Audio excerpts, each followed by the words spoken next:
من يهده الله فلا مضل له ومن يضلله فلا هادي له وأشهد أن لا إله إلا الله وأشهد أن محمدا عبده ورسوله أرسله بالحق بشيرا ونذيرا أما بعد فإن خير الحديث كتاب الله وخير الهدي هدي محمد صلى الله عليه وسلم وشر الأمور محدثاتها وكل محدثة بدعة وكل بدعة ضلالة وكل ضلالة في النار فأعوذ بالله من الشيطان الرجيم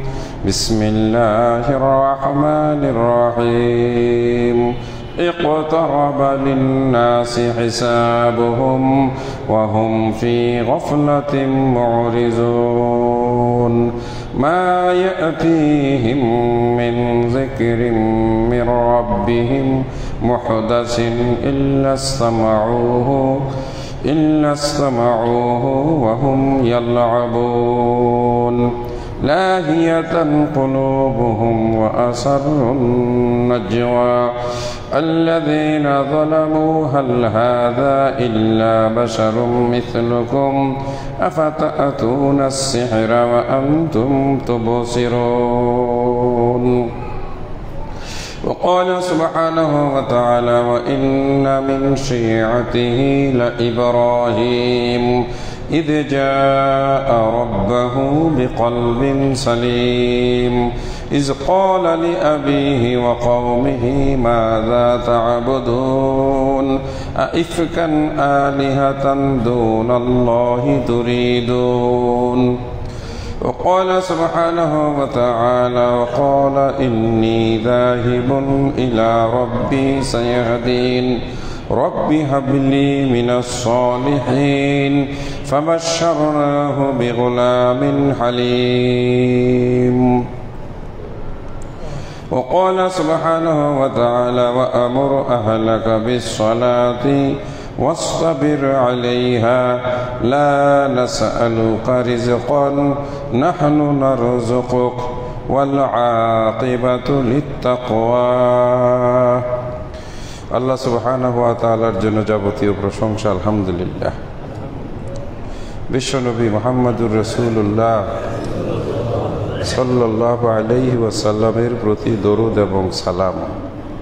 আল্লাহ পাক আমাদেরকে এক মহামূল্যবান, যার মূল্য নির্ধারণ করা অসম্ভব, কত কোটি কত বিলিয়ন ডলার দাম, আমরা কেউ সেটা নির্ধারণ করতে পারবো না। সেই মহামূল্যবান নিয়ামতের নাম হচ্ছে আমাদের জীবন। এই যে আমরা বেঁচে আছি, আল্লাহ পাক আমাদেরকে সৃষ্টি করেছেন, এটা কি আমরা কোনো দাম দিয়ে পরিশোধ করতে পারবো? এটা মনে করে মাঝে মাঝে আল্লাহর শুকরিয়া আদায় করে বলা দরকার আলহামদুলিল্লাহ।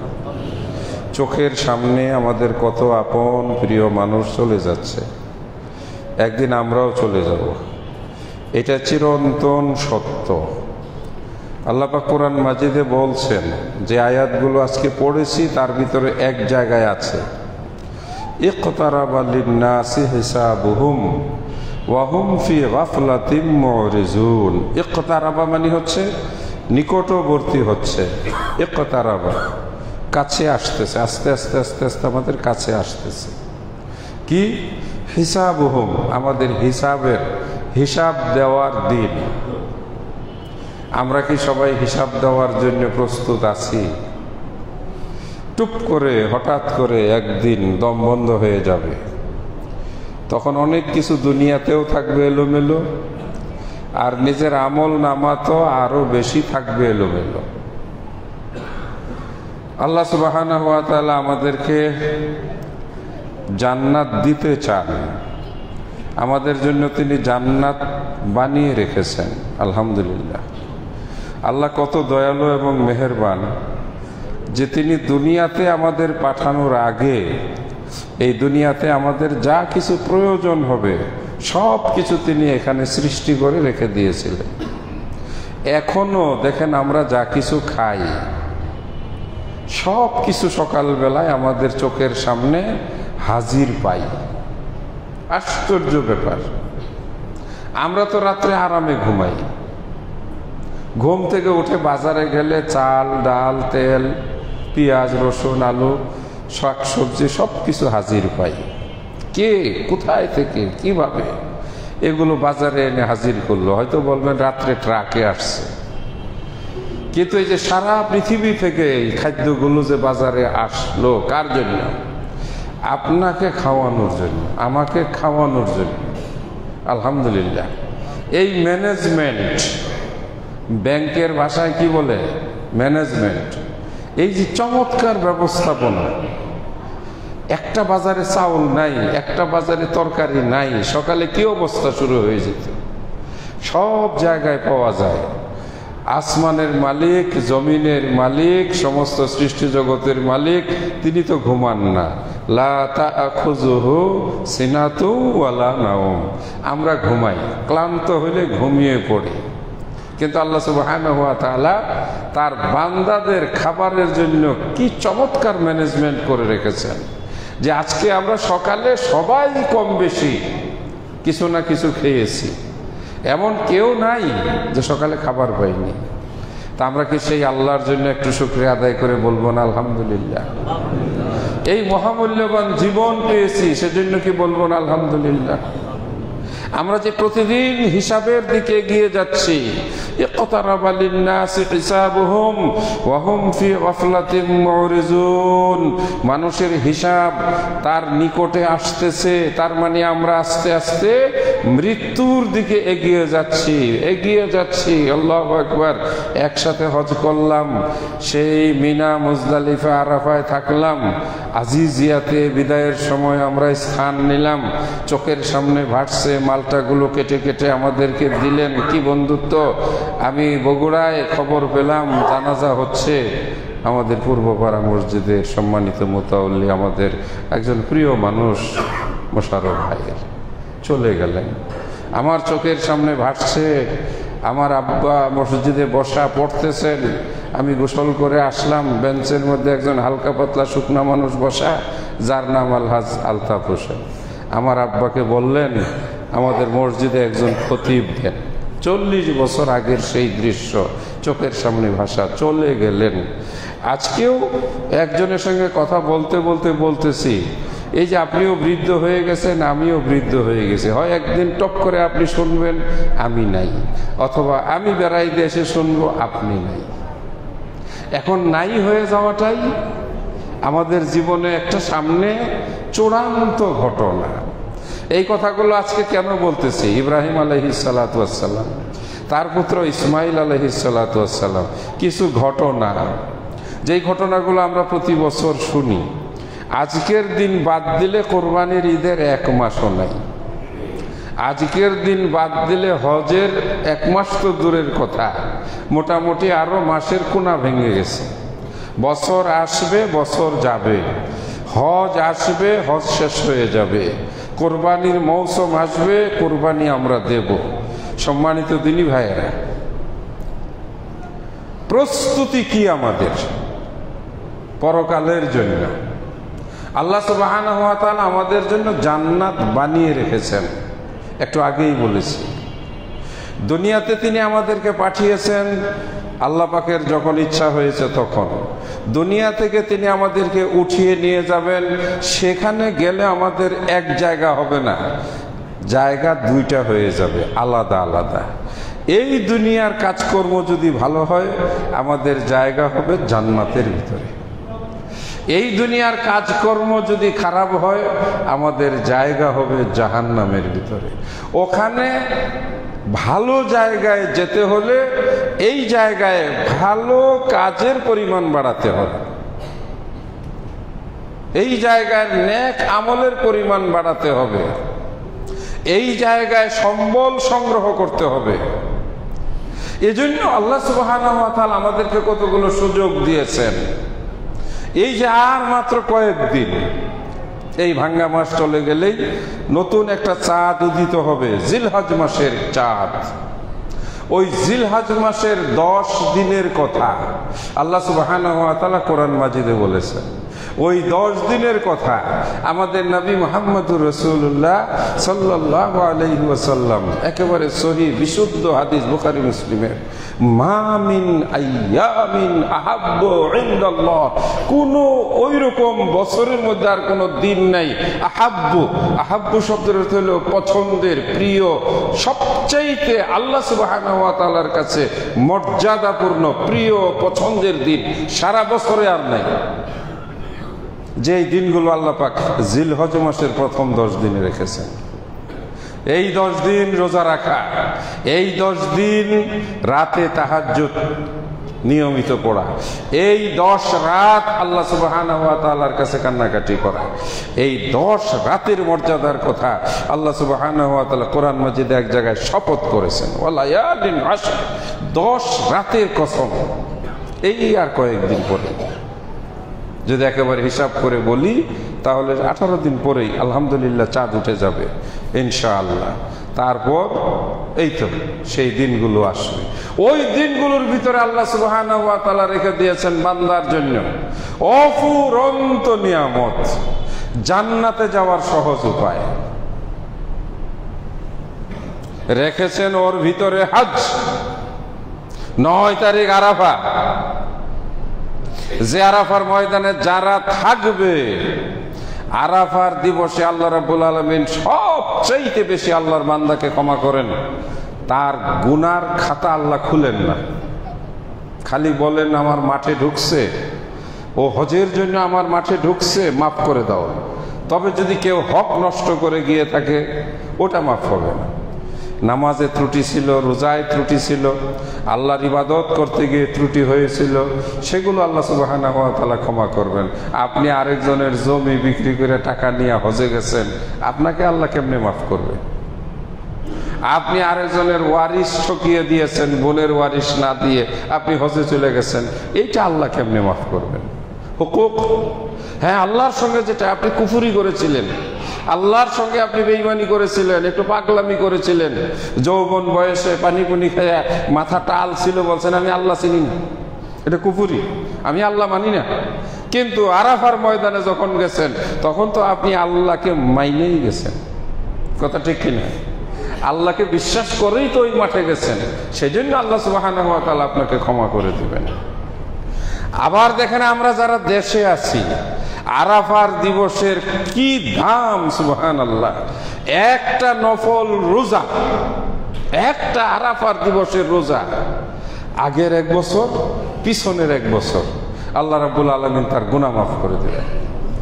আবারও গুনার ক্ষেত্রে প্রশ্ন, হ্যাঁ, আল্লাহ সব গুনাহ মাফ করবেন, তবে যেই গুনাহগুলো আল্লাহ তাআলার সঙ্গে সাংঘাতিকভাবে বড় গুনাহ হিসাবে চিহ্নিত, খুনের গুনাহ মাফ করবেন না, শিরকের গুনাহ মাফ করবেন না, হক মেরে দেওয়ার গুনাহ মাফ করবেন না, অপরের সঙ্গে আপনার বিবাদ, তার সঙ্গে সেই যে হুকুক নষ্ট করার গুনাহ আল্লাহ মাফ করবেন না। বাকি গুনাহ আপনার আগের 1 বছর, পিছনের 1 বছরের ক্ষমা হয়ে যাবে।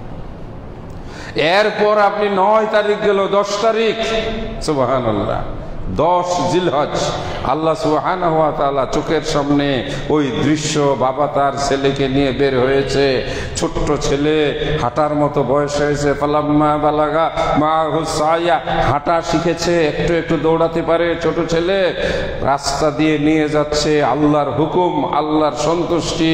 আল্লাহ পাক বলেছে ওই সন্তানকে তুমি আমার নামে জবাই করে দাও। তিনি প্রস্তুত হয়েছেন, বগলে ছুরি নিয়েছেন, তারপরে তাকে হাতে ধরে টেনে নিয়ে যাচ্ছেন। শয়তান এসে কানে পরামর্শ দিয়ে বলছে, তোমার পিতা তোমাকে কোথায় নিয়ে যাচ্ছে জানো? তোমাকে নিয়ে তো জবাই করবে, তুমি পিছন থেকে পালাও, বুড়া মানুষ তোমারে দৌড়ায় ধরতে পারবে না। কিন্তু ছেলে কেমন ছেলে ছিল? পাথর কুড়িয়ে তুলে শয়তানের দিকে নিক্ষেপ করেছে।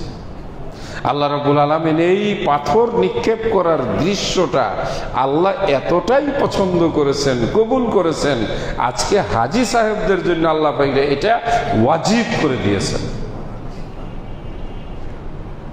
আরাফার ময়দান থেকে ফিরে আসবে, মুজদালিফার মাঠে রাত্রি যাপন করে বাসা বাড়িতে যাওয়ার সুযোগ নাই, হোটেলে যাওয়ার সুযোগ নাই, খাওয়া দাওয়ার প্রশ্ন নাই। আগে চলো, আগে চলো, পাথর কুড়াইয়া নাও। একটাই মিশন, এক বিশাল মানুষের স্রোত, হাতে কি পাথর, তারা পাথর মারবে। কাকে? শয়তানকে। যারা হজ করেছেন মুজদালিফার ময়দান থেকে সকালবেলায় নাস্তা করার চিন্তা নাই, কারণ সূর্য হেলে যাওয়ার আগে সকাল ভোর থেকে এই পাথর নিক্ষেপ করতে হয়। সকালবেলায় ফজরের সালাতের পরে রওনা দিতে হয়। আমার নিজের অভিজ্ঞতা, লক্ষ লক্ষ হাজিদের খাওয়া দাওয়ার কোনো চিন্তা নাই, কথা নাই, প্রশ্ন নাই, সবাই ছুটছে আগে পাথর মারতে হবে। তার মানে হলো মনের শয়তানকে পাথর দিয়ে তাড়াতে হবে। হজ করে আমি বিশুদ্ধ মানুষ হতে চাই। অতঃপর ওই পাথর নিক্ষেপ করার পরে দৌড়িয়ে চলে আল্লাহর ঘর তোয়াফ করার জন্য। হাজ আছে, তোয়াফ আছে, পাথর নিক্ষেপ আছে, কোরবানি আছে, রোজা আছে, তারপরে তাহাজ্জুদ আছে, তারপর ওই কয়েকদিন সংযমশীলতা, সব কিছু মিলিয়ে আল্লাহ রাব্বুল আলামিন আমাদেরকে আর কয়েকদিন পরে একটা মাস উপহার দিবেন। আমাদের বেঁচে যারা আমরা থাকবো, আমরা সেই মাসে প্রবেশ করব। সেই মাসের নাম হচ্ছে জিলহজ মাস। আলহামদুলিল্লাহ। প্রথমত আমরা আল্লাহর কাছে এই দোয়া করি, আল্লাহ আমাদেরকে জিলহজ মাসের এই পরিপূর্ণ বরকতময় ইবাদতগুলো সুসম্পন্ন করার জন্য আমাদেরকে বিশুদ্ধ সহি সালামতে সুস্থভাবে ওই মাস পর্যন্ত আমাদেরকে পৌঁছাও আল্লাহ। আর এখন কি, 4টা মাসকে আমরা জানি কি পবিত্র মাস। 4টা মাস আল্লাহ রাব্বুল আলামিন 12 মাসের ভিতরে সর্বোচ্চ সম্মান মর্যাদা দিয়েছেন। এই মুহূর্তে আমরা যে মাসে আছি, এই মাসের আমরা উর্দু ফার্সি ভাষায় বলে জিলকাদ মাস, আরবিতে বলা হয় জুলকাদা, জিলকাদ, আমরা এটাই বেশি বুঝি। জিলকদ মাস, জিলকাদ মাসে আমাদের কি করণীয়? হ্যাঁ, জিলকদ মাসে কোনো সুনির্দিষ্ট ইবাদত নাই। জিলকদ মাসে আমাদেরকে আল্লাহ রাব্বুল আলামিন কোনো সুনির্দিষ্ট ইবাদত করার জন্য কোনো আলাদা ব্যবস্থা দেন নাই। তবে জিলকাদ মাস হচ্ছে প্রস্তুতি গ্রহণ করার মাস, প্রিপারেশন নেওয়ার মাস, গরু কিনার মাস, হজ্জে যাওয়ার মাস, তালবিয়া বলার মাস। অলরেডি ইতিমধ্যে হজ্জের তালবিয়া নিয়ে 2 টুকরা সাদা কাপড় পরে হাজার হাজার লক্ষ লক্ষ মানুষ সারা পৃথিবী থেকে ছুটে চলছে। লাব্বাইক আল্লাহুম্মা লাব্বাইক লা শারীকা লাকা লাব্বাইক ইন্নাল হামদা ওয়ান নি'মাতা লাকা ওয়াল মুলক লা শারীকা লাক। ইতিমধ্যেই বাংলাদেশ থেকে অনেক হাজী সাহেবগণ আল্লাহর মেহমান হয়ে, তারা অন্য কোনো সৌদি বাদশার মেহমান না, ওরা আরব আমিরাতের আমিরের মেহমান না, ওরা মেহমান হয়েছেন কার? আল্লাহর। কত বড় সৌভাগ্য, কত বড় সৌভাগ্য। বাংলাদেশ থেকে হাজিরা যাচ্ছেন প্রতিদিন, আজকেও যাবেন অসংখ্য হাজি। আলহামদুলিল্লাহ, এবছর যারা হজ করার জন্য অনুমোদন পেয়েছেন, ভিসা পেয়েছেন, টিকিট পেয়েছেন, আলহামদুলিল্লাহ তারা হজে যাবেন। আজকে যদি আমাদের এই মসজিদে হজ্জে গমনকারী কোনো আল্লাহর মেহমান থেকে থাকেন, আমরা প্রথমে বলবো আপনারা হলেন এই বছরে সবচাইতে বড়, সবচাইতে বেশি সম্মানিত মানুষ। আপনারা হচ্ছেন অনারেবল পারসন। মন্ত্রী বলেন, উপদেষ্টা বলেন, সচিব বলেন, ব্রিগেডিয়ার বলেন, আর্মি বড় বড় অফিসার বলেন, নো নো নো, আপনারা এই মুহূর্তে সবচাইতে আসমানের নিচে জমিনের উপরে সম্মানিত মর্যাদাপূর্ণ মেহমান। আপনারা মেহমান হয়েছেন স্বয়ং রহমানের, স্বয়ং আল্লাহ। সেজন্য আপনাদের একটা নামই হয়ে যায় জুয়ুফুর রহমান, দয়ালু আল্লাহর মেহমান। আমরা আজকে খুব সংক্ষিপ্তভাবে হজ্জে গমনকারীদের জন্য 2-4 কথা বলেই আমরা পরবর্তী কোরবানির কথা বলবো, যেহেতু আমরা আরো 2-3 শুক্রবার সুযোগ পাবো আলোচনা পেশ করার জন্য। শুরু করেছিলাম হিসাবের দিন আমাদের নিকটবর্তী, ইকতারাবা লিন-নাসি হিসাবুহুম ওয়া হুম ফি গাফলাতিন, অথচ মানুষ রয়েছে গাফলতের মধ্যে। গাফলত শব্দ আমরা বুঝি অরিজিনাল, আসল, মূল কাজ বাদ দিয়ে যারা অপ্রয়োজনীয় কাজ, আসল কাজ বাদ দিয়ে, মূল কাজ বাদ দিয়ে যারা মূল্যহীন কাজ, অপ্রয়োজনীয় কাজ নিয়ে যারা ব্যস্ত থাকে, এদেরকে বলা হয় গাফলতি করা। আমরা আগে শব্দ বুঝতাম, তোমার গাফলতি ছিল। একটা বিল্ডিং এর ছাদ ভেঙে পড়ে গেছে, তখন মানুষ কি বলে, ইঞ্জিনিয়ার সাহেবের এখানে গাফলতি ছিল। অথবা কাজটা করার ভিতরে কি ছিল, গাফলতি ছিল। এই যে গাফলতি, দেখেন কোরআনের শব্দ, গাফলতের বাংলা অর্থ হলো অমনোযোগী হওয়া। আপনি যদি কোনো কাজ, কোনো দায়িত্ব পালন করতে অমনোযোগী হন, ইংরেজিতে এর প্রতিশব্দ হলো সিনসিয়ার। আপনি যদি কাজটা সুন্দরভাবে, সুচারুভাবে, পারফেক্ট ভাবে না করেন, তাহলে সেই কাজটাতে কি হয়, ত্রুটি হয়।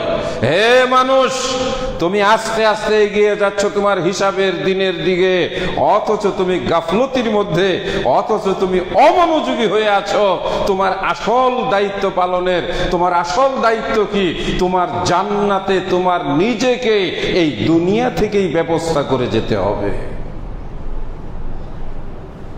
কোনো ব্যক্তি যদি বিদেশ যায় টুরিস্ট হিসাবে, বাংলাদেশ থেকে তাকে কয়েকটা কাজ করে যেতে হয়।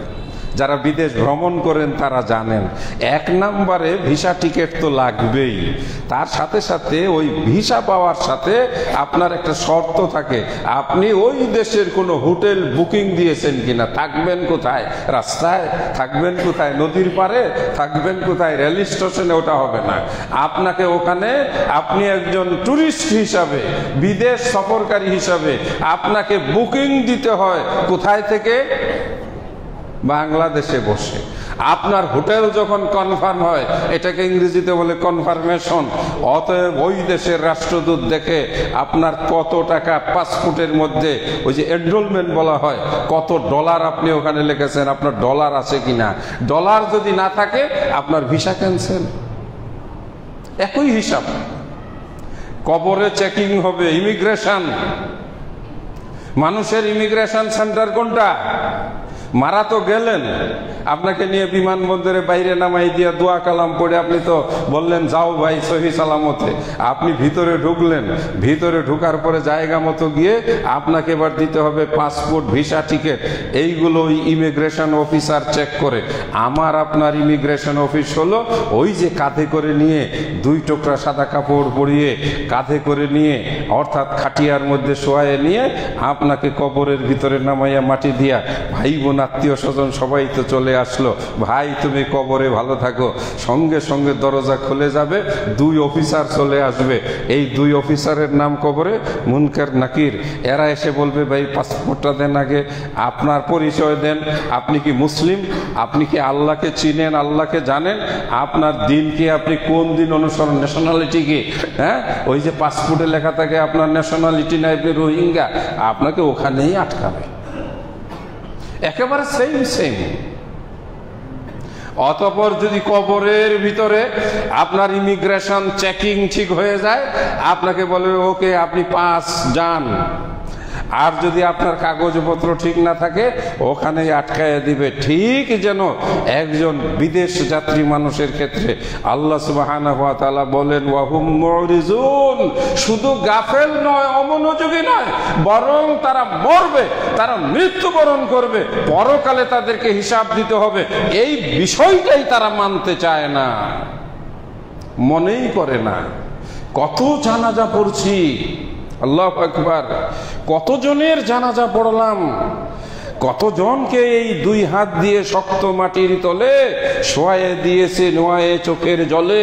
কবি জসিমউদ্দিনের ভাষা, এই দুই হাত দিয়ে শক্ত কবরের ভিতরে কত মানুষ নামাইলাম, কিন্তু নিজে ভাবি না যে আমাকেও এভাবে একদিন নামাবে। আল্লাহ কিন্তু ভাবেন আপনাকে আমাকে নিয়ে। এই যে রমজান মাস গেল মাত্র কয়েকদিন আগে, রমজানের পরে একটা মাস পাইলাম, ওই মাসে আল্লাহ পাক আমাদের জন্য 6টা রোজা দিলেন। 6 রোজার মাস, শাওয়াল মাস, 6 রোজার মাস, এই যে পিছনে আমরা পার করে আসলাম। এখন যে মাসে আছি, এই মাসে আল্লাহ কোনো বিশেষ ইবাদত বন্দিকে দেন নাই, কিন্তু আমার আপনার জন্য ইবাদত আছে। গরুর হাটে যান, গিয়ে যদি খালি গরু দেখেও ঘুরে আসেন, এটাও আল্লাহ পাক আপনার খাতায় লিখে রাখবেন। একদিন গরু কেনার নিয়তে হাটে গিয়েছিল, একটু দাম দেখে আসছে, এটাও আপনার নামায়, আপনার আমল নামায় নেকি হিসাবে লেখা হবে। কেন গিয়েছেন গরুর হাটে? এটা কোরবানি দেবো, একটু দেখি কি অবস্থা হাট বাজারের। আপনার এই হাঁটায় কদমে কদমে নেকি লেখা হবে। কেন? আপনি আল্লাহকে কিছু দিবেন, আপনার প্রিয় মহান রবের জন্য আপনি একটা গিফট দিবেন, আর গিফট দেওয়ার জন্য আপনি এই মুহূর্তে টাকা জমাচ্ছেন, আপনার কাটছাট শুরু করেছেন, না এইবার আমি কোরবানি দেব, এইবার আমি কোরবানি দেব, আপনি এই মুহূর্তে প্রস্তুতি নিচ্ছেন। এটা আল্লাহ পাক বড় পছন্দ করেন। আপনি নামাজে দাঁড়াবেন, আপনি নামাজ আদায় করবেন, আপনি আল্লাহু আকবার বলে নামাজ আদায় করবেন, কিন্তু আল্লাহ রাব্বুল আলামিন নামাজের আগের প্রস্তুতি, নামাজের আগে ওযু, নামাজের আগে ওই যে পবিত্রতা, নামাজের আগে বাড়ি থেকে নিয়ত করে বের হওয়া, এটা বড় আল্লাহ পাক পছন্দ করেন। এই জন্য আল্লাহ এই মাসটাকে আমাদের ইবাদতের জন্য প্রস্তুতি গ্রহণের মাস হিসাবে এটাকেও হারাম মাসের মর্যাদা দান করেছেন। চারটা হারাম মাস কিন্তু একসাথে, জিলকদ, জিলহজ, মুহররম। জিলকদ, জিলহজ, মুহররম। জিলকদ মর্যাদাপূর্ণ মাস কেন?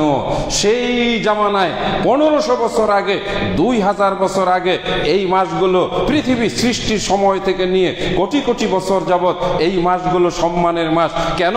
আল্লাহর ঘর বাইতুল্লাহ কাবা শরীফে দূর দূরান্ত থেকে হযরত ইব্রাহিম আলাইহিস সালাতু ওয়াস সালামকে আল্লাহ নির্দেশ দিলেন, ওয়াজ্জিন ফিন্নাস, ইব্রাহিম তুমি ঘোষণা করে দাও। যখন তিনি আল্লাহর ঘর তৈরি করলেন, ইব্রাহিম আলাইহিস সালাতু ওয়াস সালাম, ইব্রাহিম এবং তার পুত্র, যখন তারা দুইজনে মিলে আল্লাহর কাছে দোয়া করলেন, রব্বানা তাকাব্বাল মিন্না ইন্নাকা আনতাস সামিউল আলিম, বাবার ছেলে দুইজনে মিলে আল্লাহর ঘর বাইতুল্লাহ নির্মাণ করলেন। নির্মাণ করার পরে দুইজনে হালকা পাতলা একটু সময় অবকাশ, যেটাকে আমরা বলি বিশ্রাম, রেস্ট নেওয়া, এই সময় আল্লাহ নির্দেশ দিলেন, ইব্রাহিম ঘর বানানো শেষ, এইবার তুমি আজান দাও। আজান মানে হলো ঘোষণা দেওয়া। ইব্রাহিম আলাইহিস সালাম প্রশ্ন করলেন, আল্লাহ আমি আর আমার ছেলে ছাড়া তো কেউ নেই। ওই জায়গায় একটা কম অল্প কিছু মানুষ ছিল। আল্লাহ হুকুম করলেন, তুমি ডাক দাও। তাফসীরের কিতাবে পাওয়া যায়, ইব্রাহিম আলাইহিস সালাম মক্কার পূর্ব উত্তর পার্শ্বে, যেখানে জমজম কূপটা, তারও একটু উত্তর পার্শ্বে, এখন আর ওই পাহাড় নাই, সব কেটে সমান করে ওখানে বড় বড় হাজিদের বসবাসের হোটেল করে দেওয়া হয়েছে। ওখানে একটা পাহাড় ছিল, নাম ছিল আবু কুবাইস পর্বত। এই পাহাড়ে উঠে ইব্রাহিম আলাইহিস সালাতু ওয়াস সালাম ডাক দিলেন, আল্লাহ তোমাদের জন্য হজ ফরজ করেছে। দেখেন কত বছর আগে। এই জন্য ইব্রাহিম আলাইহিস সালামের ডাক যার কর্ণকুহর পর্যন্ত পৌঁছেছে, সে আসবে কাবায় উটের পিঠে আরোহণ করে। আল্লাহ পাক কোরআন মাজিদে বলেছেন, কৃষকায় উটের পিঠে, অথবা ইয়াতুকা রিজালান, পায়ে হেঁটে হেঁটে, মিন কুল্লি দামিরিন, সমস্ত উপত্যকা থেকে পিপিলিকার মতো বেরিয়ে আসবে। আসলেই আজকে তাই, এই মুহূর্তে সারা পৃথিবী থেকে America, Russia, Canada, Japan, German, Europe, এশিয়ার বিভিন্ন দেশ, মালয়েশিয়া, ইন্দোনেশিয়া, বাংলাদেশ, পাকিস্তান, ভারত, শ্রীলঙ্কা, কোনো একটা দেশ বাদ নাই যেখান থেকে আজকে হজের জন্য তারা যাচ্ছে না। বাংলাদেশ থেকেও যাচ্ছে, সব দেশ থেকে যাচ্ছে, সব গিয়ে এক মোহনায় মিলিত হচ্ছে সেই জেদ্দা বিমানবন্দর, যেখানে গিয়ে প্রথম বিমান থামে। সেখানে দেখলে দেখা যায় একটা বাংলাদেশিদের ওই যে স্ট্যান্ড, আরেকটা পাকিস্তানিদের, আরেকটা ইন্ডিয়ানদের বিমান আসতেছে, হাজিরা দলে দলে নামতেছে। কি এক দৃশ্য!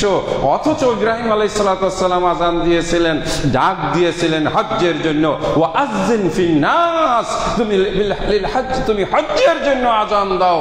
সেই হজ আলহামদুলিল্লাহ এবছর যারা যাচ্ছেন, আমরা তাদের কাছে আজকের এই খুতবার মাধ্যমে প্রথমত দোয়া করব, আল্লাহ আপনাদেরকে সহি সালামতে নিয়ে যান, সুস্থভাবে সুন্দরভাবে হজ আদায় করবেন।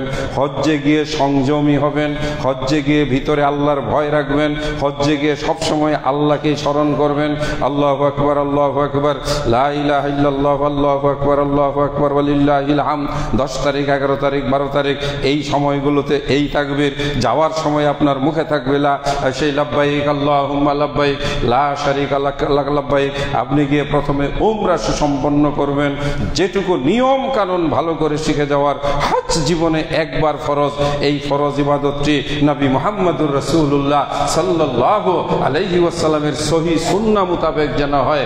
বাংলাদেশ থেকে বহু রকমের, বহু ধরনের, বহু বিশ্বাসের হাজি যায়। আলহামদুলিল্লাহ, যারা কোরআন এবং সহিহ হাদিস মোতাবেক আহলুল হাদিস কাফেলার সঙ্গে যারা হজে যায়, তারা অন্তত পক্ষে রাসূলের সহিহ তরিকা মোতাবেক, রাসূলের সহিহ সুন্নাহ মোতাবেক তারা হজটা আদায় করে আসে।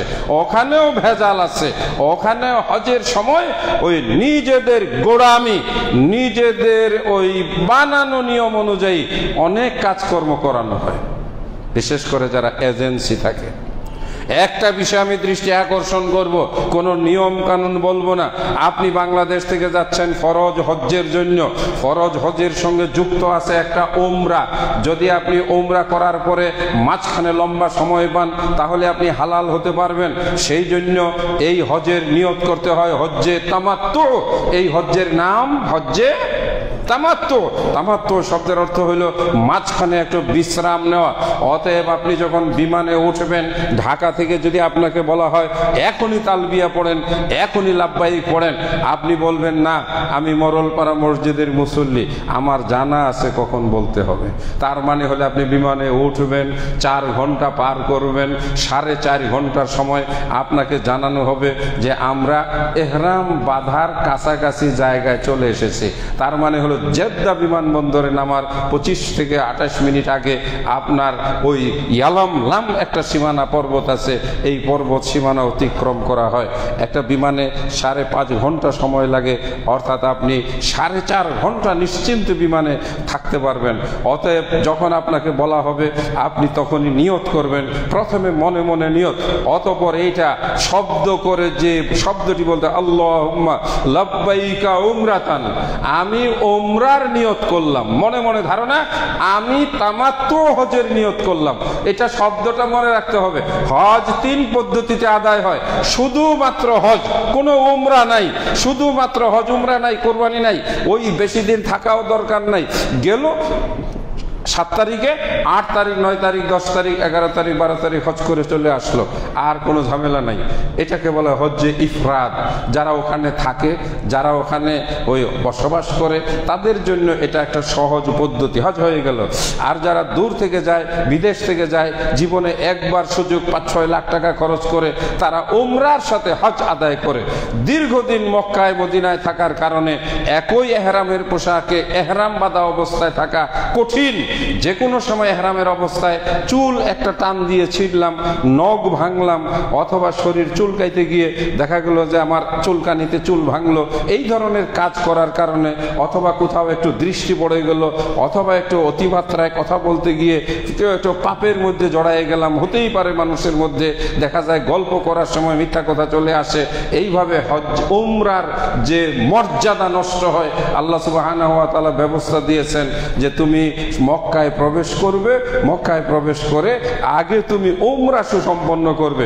উমরার পদ্ধতি, কাবার ওই যে হজরে আসওয়াদ থেকে তোয়াফ শুরু করবে, 1 তোয়াফ করে এসে থামবে, একটু সেই আবার নতুন 2য় তোয়াফের জন্য শুরু করবে, বিসমিল্লাহ আল্লাহু আকবার বলে, আবার ঘুরে আসবে, আবার ঘুরে এসে বিসমিল্লাহ আল্লাহু আকবার বলে আরেকবার, এইভাবে 7 তোয়াফ করবে। প্রথম তোয়াফের সময় একটু রমল করতে হয়, রমল মানে এইভাবে একটু হাতি করে। প্রথম তোয়াফের সময় ওই যে পুরুষদের জন্য সাদা কাপড়ের একটা অংশ কাঁধের উপর দিয়ে ডান বগলের নিচ দিয়ে দিতে হয়। এগুলো আপনাদেরকে যারা হজ্জের কাফেলা, হজের প্রশিক্ষণ হয়তো আপনাদেরকে শিখিয়ে দিবে। আপনি 7 তোয়াফ করে অতঃপর মাকামে ইব্রাহিমে দাঁড়িয়ে 2 রাকাত নামাজ পড়বেন। মাকামে ইব্রাহিম থেকে পিছিয়ে গিয়ে এখানে জমজমের পানি রাখা আছে, দাঁড়িয়ে কাবাকে সামনে নিয়ে জমজমের পানি পান করে দোয়া করবেন, আল্লাহ পাক এখানে দোয়া কবুল করেন। অতঃপর আপনি সাফা পাহাড়ে ওই সাফা নামক জায়গায় পৌঁছবেন, সেখানে দাঁড়িয়ে আল্লাহর ঘরকে সামনে নিয়ে দোয়া করবেন। দোয়া করার পরে আপনি সাই, যেটাকে বলা হয় সাই শব্দের অর্থ হলো দ্রুত হাঁটা, আপনি হাঁটতে থাকবেন। মাঝে একটা জায়গা আছে 2 সবুজের মাঝখানে, এখানে একটু দ্রুত গতিতে, একটু হালকা দৌড়ের মতো করে রাসূল সাল্লাল্লাহু আলাইহি সাল্লাম গিয়েছেন, এটাই সুন্নত। অতএব আপনি মারওয়া পাহাড়ে উঠবেন, সেখানে গিয়ে আপনি দাঁড়াবেন, কাবাকে সামনে নিয়ে দোয়া করবেন। আমাদের বাংলাদেশে দোয়ার ক্ষেত্রে কাবাকে সামনে নেয় না, হানাফি মাযহাবের আলেমগণ এটা তারা জানেও না। কবর সামনে নিয়ে দোয়া করে, মসজিদ উদ্বোধন করার সময় উদ্বোধনী পাথরের দিকে পাথরকে নিয়ে গোল হয়ে দোয়া করে। এই যে দোয়া করার পদ্ধতি, এটা রাসূলুল্লাহ সাল্লাল্লাহু আলাইহি ওয়াসাল্লামের পদ্ধতি না। আপনি যদি হাত তুলে দোয়া করতে চান, আপনাকে কিবলামুখী হয়ে দাঁড়াইতে হবে। কারণ আমাদের নামাজ, আমাদের দোয়ার জায়গা, রুখ যেটাকে বলা হয়, ফেরা যেটাকে বলা হয়, সেটা হলো আমাদের কেবলা, কাবার দিকে। এটাই হলো সুন্নাহ রাসূলুল্লাহ সাল্লাল্লাহু আলাইহি সাল্লাম। অতঃপর আপনি সেখানে 7 বার আসা যাওয়া করার পর শুরু করেছেন সাফায়, আপনার শেষ হবে গিয়ে মারওয়ায়। এখান থেকে তারপরে বের হয়ে যাবেন, বাইরে গিয়ে আপনারা পুরুষ যারা মাথার চুল একেবারে মুন্ডিয়ে ফেলবেন, যেটা বলা হয় চেঁচে ফেলবেন। আর যদি মনে করেন যে না, একটু মাথায় চুল রাখবো, খাটো করা যাবে, তাও আপনার জন্য জায়েজ আছে। যিনি মুন্ডাবেন তার জন্য 2 গুণ সওয়াব, যিনি খাটো করবেন তার জন্য 1 গুণ সওয়াব। মহিলাদের জন্য হাতের প্রথম আঙ্গুলের কড়ি বরাবর তার চুলের সামান্য অংশ কাটলেই সে হালাল হয়ে যাবে। এবার আপনি হালাল হয়ে গেলেন। একেবারে ডিসেম্বর মাসের 7 তারিখ পর্যন্ত আপনি নিজস্ব পোশাক আশাক পরবেন, এদিক সেদিক যাবেন, খাবেন, বেড়াবেন, কোনো সমস্যা নাই। কাবার ঘরে নামাজ পড়ার সুযোগ নেবেন, বেশি বেশি করে কাবার ঘরে থাকবেন, বাহিরে ঘোরাফেরা না করে যতটা সম্ভব কাবার ঘরে থাকবেন। বাইতুল্লাহ কাবা, এটার দিকে তাকায়া থাকলেও মন খুশিতে ভরে যায়। আলহামদুলিল্লাহ। অনেকেই বলে, এটা কথার কথা, অনেকেই বলে কাবা ঘরের দিকে তাকিয়ে থাকলে চোখের জ্যোতিও বাড়ে। এটা আল্লাহর ঘর, সুবহানাল্লাহ, বাইতুল্লাহ। আপনি এখানে আসতে পেরেছেন, আল্লাহ আপনাকে এখানে পৌঁছাইয়াছেন, এর চাইতে বড় ভাগ্য আর কি হতে পারে? আল্লাহু আকবার। এবং যতটা বেশি বেশি কাবার ঘরে অবস্থান করা, আল্লাহ সুবহানাহু ওয়া তাআলার ইবাদত করা, আপনি সেখানে ইমামের সঙ্গে জামাতের সাথে নামাজ পড়বেন। আমাদের আহলুল হাদিস আলেমদের কিছু প্রচারণা আছে, আবার কেউ কেউ কিছু কট্টরপন্থী আলেম ওলামাদেরও মাসলা আছে। আপনাকে মুসাফির বানিয়ে দিবে আর আপনাকে বলবে যে এখানে আপনার পূর্ণ নামাজ পড়ার দরকার নাই, খালি 2 রাকাত নামাজ পড়বেন। আপনি সব মিলিয়ে প্রায় 8-9 লাখ টাকা খরচ করে কাবায় যাচ্ছেন। কাবা ঘরের 1 রাকাত নামাজ 1 লক্ষ রাকাত নামাজের সমান। কাবা ঘরের 1 ওয়াক্ত নামাজ 1 লক্ষ রাকাত নামাজের সমান। আপনি হিসাব করেন তো, 5 ওয়াক্তে একদিন যদি হয়, 1 লাখ রাকাতে কয়দিন লাগে? এত টাকা খরচ করে গিয়েছেন, আপনি হোটেল নিয়েছেন, আপনি সর্বোচ্চ 3 দিন কোথাও গেলে মুসাফির থাকতে পারেন। আপনি যদি চট্টগ্রামেও যান, সেখানে গিয়ে যদি আপনি 40 দিন থাকেন, আপনি মুসাফির থাকেন না। এটাই শরীয়তের বিধান। আপনি সর্বোচ্চ 3 দিন সেখানে মুসাফির, তারপরে আপনি সেখানে মুকিম, কারণ আপনি হোটেল নিয়েছেন, আপনি ঘর ভাড়া নিয়েছেন, আপনি সেখানে বিছানাপত্র পেয়েছেন, আপনি সেখানে স্বাধীনভাবে থাকার জন্য ভিসা পেয়েছেন। তার মানে হলো আপনি এই মুহূর্তে কাবার সকল আশেপাশের লোকজন বাড়িঘর ছেড়ে চলে যায় হাজিদের জন্য। ওই এলাকা এখন হাজিরা মুকিম। যারা বলে এই ধোঁকায় কেউ পড়বেন না, সোজা বাংলায় বলে দিলাম, আপনি ইমামের সাথে ফুল নামাজ পড়বেন, আপনি সেখানে সব সুন্নত নামাজ পড়বেন। সম্ভব হলে আপনাকে যদি ভিতরে কাবার ঘরে ঢুকতে দেয়, এখন অনেক রেস্ট্রিকশন, ঢোকা যায় না। হ্যাঁ, ওখানে ঢোকার জন্য পারমিশন নিতে হয়, সেটা আবার অ্যাপসের মাধ্যমে মোবাইলে মেসেজ আসবে, আপনি কখন যেতে পারবেন, ঢুকতে পারবেন। যদি ভিতরে ঢুকতে পারেন আলহামদুলিল্লাহ, পড়ে থাকবেন, রাতে তাহাজ্জুদ পড়েন, যত পড়েন, দোয়া পড়েন, আল্লাহর কাছে কান্নাকাটি করেন। আপনি ওখানে মুসাফির এই কথা বলে খালি 2 রাকাত পড়ে এসে হোটেলে ঘুমাইবেন? এই 7 লাখ টাকা খরচ করে গিয়ে এটা স্পষ্ট যে আপনি সেখানে হজে গিয়েছেন ইবাদতের জন্য। আল্লাহ কবুল করুন বলি আল্লাহুম্মা। অবশ্যই, এইবার আমি শব্দটা জোর দিয়ে বললাম, অবশ্যই যেখানে রাসূলুল্লাহ সাল্লাল্লাহু আলাইহি ওয়াসাল্লাম 4 রাকাত নামাজের জায়গায় 2 রাকাত পড়েছেন, আপনি সেখানে 2 রাকাতই পড়বেন। আমাদের হানাফি ভাইরা সেখানে ফুল নামাজ পড়ে, এটা ভুল, এটা ভুল, এটা ভুল। যেমন আরাফার মাঠ নামাজের জন্য নয়, আরাফার মাঠ হচ্ছে আল্লাহর কাছে কান্নাকাটি করার। আপনি জোহরের সালাতের আগে আরাফার মাঠে প্রবেশ করেছেন, আজান হয়েছে, আপনি ওই 1 আজানের সাথে 2 একামত দিয়ে আপনি 2 রাকাত একসাথে আসরের নামাজকে সামনে এনে জোহরের নামাজের সময় প্রথমে 2 রাকাত সালাম ফিরানো হয়ে গেল, নো সুন্নত। যেমন ঈদগার মাঠে আমরা গিয়ে কোনো নামাজ পড়ি না, শুধু ঈদের নামাজ পড়ি। ঠিক আরাফার ময়দানে আপনার ওখানে নফল নামাজ পড়ার অনুমতি নাই, আপনার ওখানে মাগরিবের নামাজ পড়ার অনুমতি নাই। আমাদের দেশের ভাইয়েরা গিয়ে তারা হাজিদের বুঝায়, আপনারা আরাফার ময়দানে আসছেন, আর জীবনে আসতে পারবেন? আরে আহলে হাদিসরা ওইসব যা বলে ওগুলো ভুয়া, আপনারা যত মনে চায় নামাজ পড়েন। আস্তাগফিরুল্লাহ। নবী নামাজ পড়েন নাই, নবী নির্দেশ দিয়েছেন আরাফার মাঠে আজান হয়ে গেছে মাগরিবের, না না না মাগরিব পড়া যাবে না।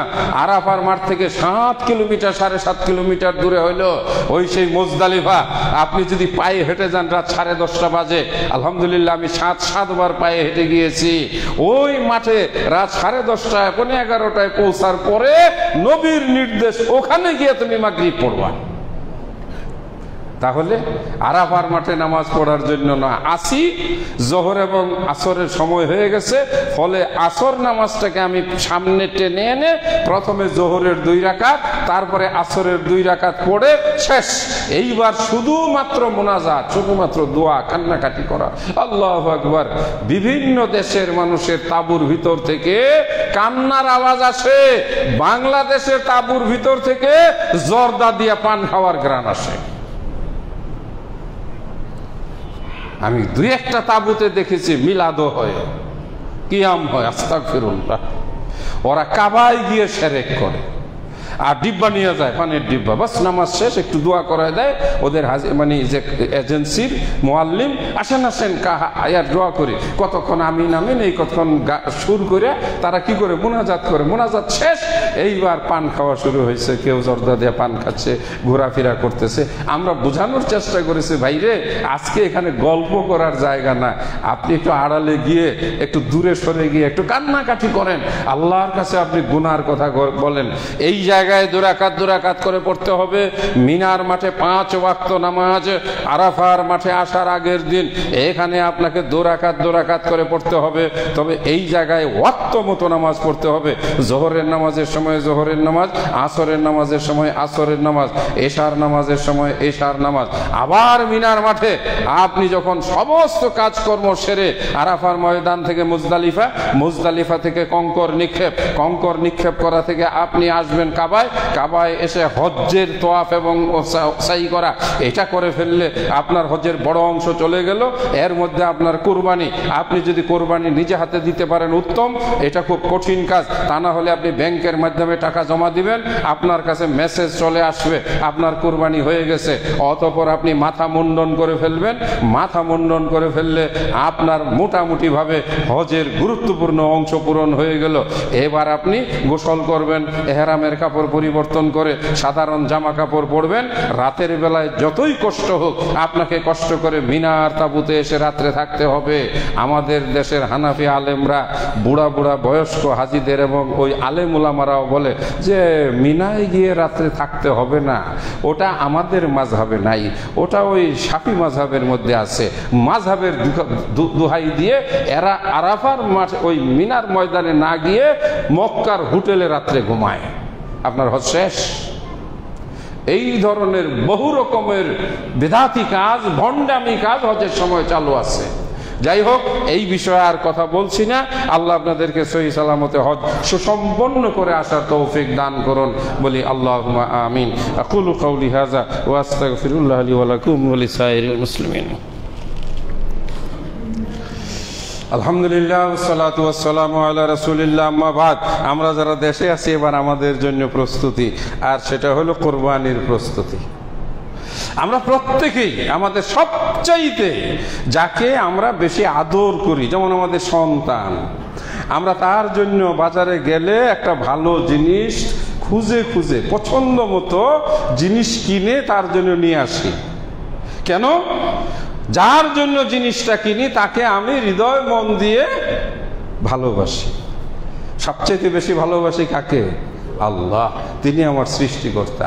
কোরআন মাজিদে আল্লাহ বলছেন ওয়াল্লাযীনা আমানু আশাদ্দু হুব্বান লিল্লাহ, যারা ঈমানদার সবচাইতে কঠিন ভালোবাসা হলো কার সাথে? আল্লাহর সাথে। এজন্য নবী মুহাম্মদুর রাসূলুল্লাহ সাল্লাল্লাহু আলাইহি ওয়াসাল্লাম আমাদেরকে নির্দেশ করেছেন, প্রাপ্তবয়স্ক হাড্ডি গোশত শক্ত হয়েছে, খাওয়ার উপযুক্ত হয়েছে, এই রকম প্রাণী দেখতে সুন্দর, চোখ জুড়িয়ে যায়, নিষ্কলঙ্ক রোগমুক্ত, ত্রুটি মুক্ত, আল্লাহ সুবহানাহু ওয়া তাআলার সামনে তুমি হাজির করবে, আল্লাহ এই যে আমি কাবায় হাজির হতে পারি নাই, আমি বাংলাদেশে তোমার জন্য এই গরু খাসিটা কুরবানি দেওয়ার জন্য হাজির করেছি। এখন হাল চাষ উঠে গেছে। আগের জামানায় দেখতাম হাল চাষ করতে করতে যেই গরুটা বৃদ্ধ হয়ে গেছে অথবা যেটা এখন আর কাজ করা চলে না, দাও জবাই দিয়ে, জবাই দেওয়ার আগে নিয়ত করো এটাই এইবার কুরবানির জন্য নিয়ত করলাম। আল্লাহ বুঝে এই বুড়া গরু অসল গরুর জন্য লালায়িত। বাজারে যারা আপনারা কুরবানির পশু কিনতে যান, আমরা খুতবার মধ্যে ফতোয়া দেই, মাসলা বলে দেই। মাসলা বলার অধিকার, ফতোয়া দেওয়ার অধিকার বিজ্ঞ আলেমের, কিন্তু কোরবানির সময় কোরবানির হাটে ফতোয়া দেয় গরুর দালাল, গরুর ব্যাপারী। দিব্যি ফতোয়া দিবে, না না জায়েজ আছে, জায়েজ আছে। দাঁত না উঠলেও এটা আমার পালের গরু, আমার পালের খাসি, আমি জানি এটা 1 বছর পার হয়ে গেছে, 2 বছর পার হয়েছে, আপনাকে বুঝাই সুঝাই ধরাই দেবে। আর এত মিথ্যাবাদী, ওরা পশুর দোষ গোপন করে, দোষ দেখতে দেয় না। অতএব এখানে সংক্ষিপ্ত কথা, আল্লাহ রসুল বলেছেন দাতিল হতে হবে, এর মধ্যে আমরা কোনো আপোষ করি না। যেমন আমরা ফেতরা দেওয়ার সময় বলে খাদ্যবস্তু দিতে হবে, আমরা সোজা সাপটা বলে দেই ফেতরা আপনাকে খাদ্যবস্তু দিয়াই দিতে হবে, না পারলে অপারগ হইলে ঠিক আছে চলবে টাকা দিয়া ইত্যাদি না। ঠিক আমরা কুরবানির পশুর ক্ষেত্রেও রাসূল সাল্লাল্লাহু আলাইহি সাল্লাম যেটা বলেছেন, আপনি দেখবেন শিং, আপনি দেখবেন লেজ, আপনি দেখবেন কাঁধ, আপনি দেখবেন পেট বগল, কোথাও যেন ঘা না থাকে, যেটা দৃষ্টিকটু রোগা, প্রাণীর শরীরে যেন জ্বর না থাকে, অর্থাৎ তার ভিতরে এক ধরনের কীট হয়, কৃমি হয়, এই ধরনের পশু যার শরীরে জ্বর থাকে, অথবা তার লেজ ভাঙ্গা, অথবা তার শিং ভাঙ্গা, অথবা তার কান ফাটা, কান ছিঁড়া, অথবা তার চোখের উপরে ছানি পড়া, অন্ধ, অর্থাৎ এক চোখ অন্ধ, অবশ্যই আপনি দেখে কিনবেন। রাসূল সাল্লাল্লাহু আলাইহি সাল্লাম এটাই নির্দেশ করেছেন। আর কথায় বিশ্বাস না করে আপনি নিজে দাঁত দেখবেন। অনেক ক্ষেত্রেই দেখা গেছে বিশ্বাস করে, বলে দেখতে হবে না, আপনিও বিশ্বাস করে বাড়িতে নিয়ে আসছেন, এসে দেখেন গরু ঠিক ওই মোটা তাজা, ওটাকে ইনজেকশন দিয়ে মেডিসিন দিয়ে গরু মোটা তাজা বানাইছে, কিন্তু দাঁত পড়ে নাই।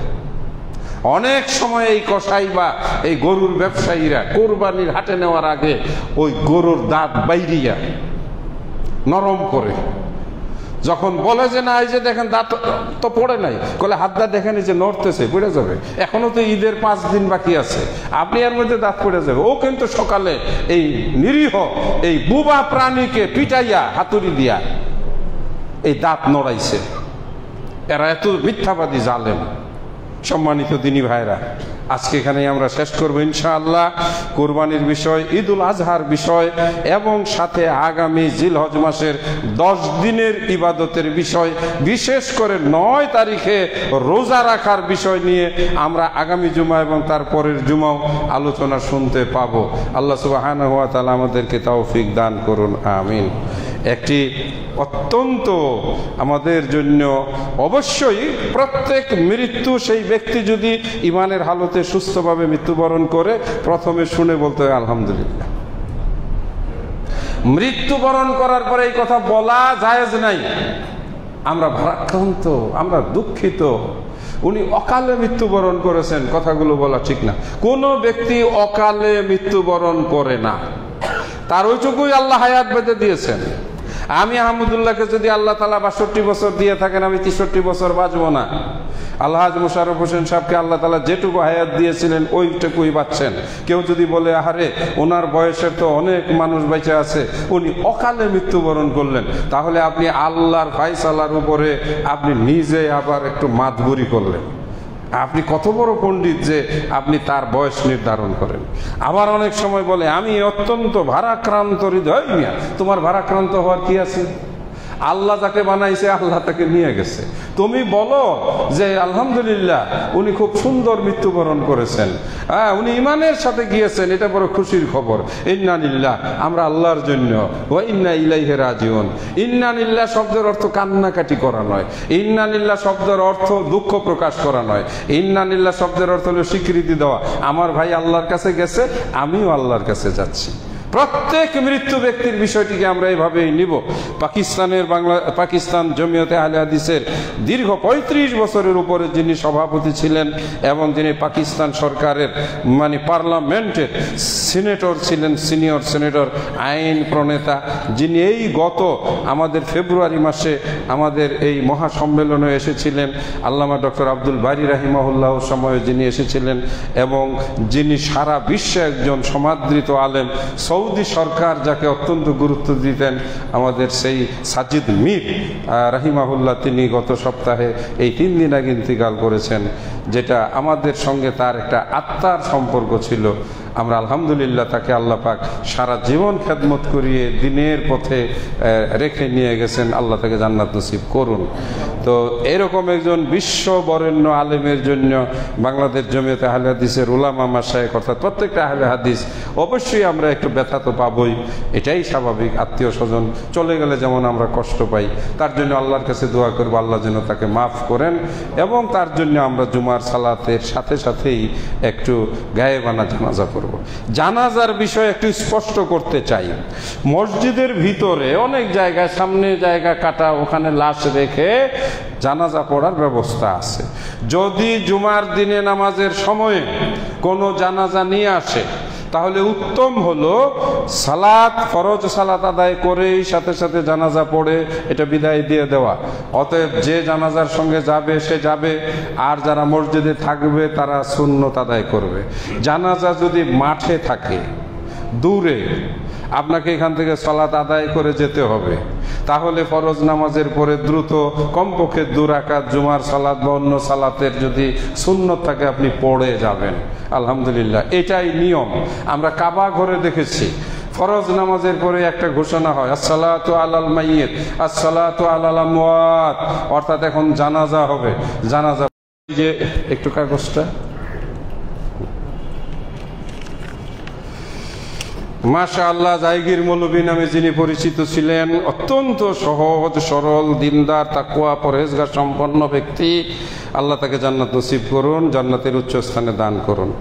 খতিব হিসাবে মুতাওয়াল্লি এবং সেক্রেটারি পক্ষ থেকে যখন তারা নিয়ে আসছেন তখন ওনারা আসেন নাই, গ্রহণ করেছি এবং দিয়েছি, যথাস্থানে জমা দিয়েছি। আল্লাহ এই বিশাল দান 7.5 লক্ষ টাকার উপরে, আলহামদুলিল্লাহ। এইটার নাম হইল দান। মরলপাড়া মহল্লার মহিলাদের এই দান আমার কাছে এখনো চিরস্মরণীয় হয়ে থাকবে। আল্লাহ ওইসব মহিলাদের তুমি জান্নাত নসিব করে দেয়। মসজিদ নির্মাণের জন্য যেদিন ডাক দিয়েছিলাম, সুবহানাল্লাহ, মহিলারা কিভাবে, মা বোনেরা নাকের কানের অলংকার খুলে দিয়েছে। আমি রাস্তা দিয়ে হেঁটে যাচ্ছি, খতিব সাহেব দাঁড়ান, সাথে সাথে কান থেকে গলা থেকে চেইন খুলে হাতে দিয়েছেন। এই যেটা আমি মসজিদ দিলাম, কতটুকু জানি হয়েছিল, আধা কেজির উপরে। আলহামদুলিল্লাহ, আজকেও আমার এই জান্নাতবাসী বোন, আমাদের জায়গির মৌলভী সাহেবের বড় মেয়ে, এই বিশাল অঙ্কের স্বর্ণ ওনার স্বামী, ওনার ছেলে, এই 2 জনে মিলে মসজিদে দিয়ে গেলেন। আমি কথা বলেছি তাদের কোনো কষ্ট আছে কিনা, কারণ মারা যাওয়ার পর এই সম্পদের মালিক হয়ে যায় কে? তার ওয়ারিসান। তবে ওয়ারিসানের দায়িত্ব হলো যে আগে মৃত ব্যক্তির ওসিয়ত পূরণ করে তারপরে যেটুকু থাকবে। এখন তো মানুষ ওসিয়ত মানে না। কেউ বলে যায় আমি মসজিদে 1% জমি দিয়ে গেলাম, ছেলেরা বলে সব মানি না আমরা। মসজিদে দিয়ে গেছে, মসজিদের দখলে আছে, ঢাকায় মসজিদের কোনা ভেঙে ফেলাইছে, কলে বাপে ভুল করছে।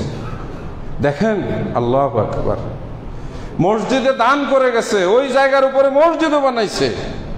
এখন ছেলেরা বলতেছে আমরা দিব না, সমাজ বলতেছে তোমরা দিবা না, মানে তোমার বাপে দিছে, তার উপরে জমিনে এই যে হয়েছে। কলে বাপে ভুল করছে, বাপে বলে ভুল করছে। নাউজুবিল্লাহ মিন জালিক। মানুষের চাওয়া পাওয়ার লোভ লালসার তীব্রতা এত বেড়ে গেছে, মার মার কাট কাট খাই খাই, কে কাটটা নিবে, কে কাটটা দখল করবে, একটুও ভাবে না আগামীকাল যদি আমার মৃত্যু হয় সব পড়ে থাকবে। আমরা এই দানটার জন্য খাস করে দোয়া করছি খুতবায়, আল্লাহ তাকে জান্নাতের উচ্চ মাকাম দান করুন, আল্লাহ তাকে জান্নাতুল ফিরদাউস দান করুন, তার পরিবারকেও সর্বোচ্চ মর্যাদা সম্মান দান করুন। আল্লাহুম্মা সাল্লি আলা মুহাম্মাদ ওয়া আলা আলি মুহাম্মাদ কামা সাল্লাইতা আলা ইব্রাহিম ওয়া আলা আলি ইব্রাহিম ইন্নাকা হামিদুম মাজিদ। আল্লাহুম্মা বারিক আলা মুহাম্মাদ